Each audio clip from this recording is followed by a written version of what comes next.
A day with my... Nais ko lang magtanong.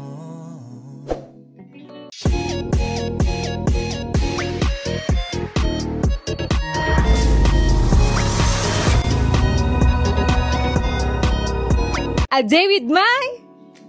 Nais ko lang magtanong. Maaari bang humingi ng pagkakataon na maharapin ang iyong mga kamay at sa awitin na tatay sa sabay ikaw lang ang pipiliin o wala nang iba. Ano ba yan?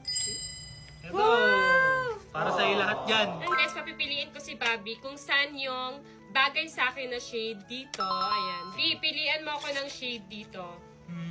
Feel ko, ito, D07. D07. Feel ko mas bagay sa'yo yan. Ayan. So, itatry natin tong D07. So, ito pala guys, yung Icy Kiss Glossy Tint ng Says Lady. Sure ka ha? ako maglagay Bagay sa'yo. sa akin to ha. Ganyan siya guys. Oh. Yan, ganyan lang siya. So, So, ayan. ayan. Sige. Ako na. Ang sarap niya sa lips, B, kasi ang lamig ng applicator niya.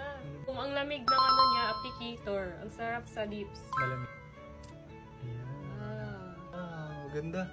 Bagay talaga sa akin, shit. Alam mo talaga kung ano bagay sa akin, ha. Tingnan nyo, guys. Napaka-juicy sa lips. Sige daw. And guys, easy to apply lang siya. Ayan, iikutin mo lang itong nasa May baba. lalabas na Tapos siya. may lalabas na. And ayan, lalagay mo lang siya sa lips. Oh, nice. Pakis nga. Wow, ang ganda niya, Bobby. Glossy siya and juicy effect din siya. Ang ganda nito, guys, kasi hindi din siya sticky sa lips. And Bobby, nakaka-hydrate na din pala siya, nakaka-moisturize for almost 12 hours. Lightweight lang siya. Yun ang mga gusto ko sa mga lipstick, mga lip tint, yung lightweight lang. Grabe, ang gaan niya lang sa lips. Parang wala akong nilagay. And guys, madami din siyang shade. Ayan, pili lang kayo ng babagay sa skin tone nyo. Kaya mag-check out na din kayo. I-try nyo na din to. Thank you, Bobby! The best ka talaga. Bobby, nakita ko ito yung pinaka-best shade nila. Itong D07. Kaya yun yung pinili ko na babagay sa'yo. And bagay naman siya. Nice siya, nice. Thank you!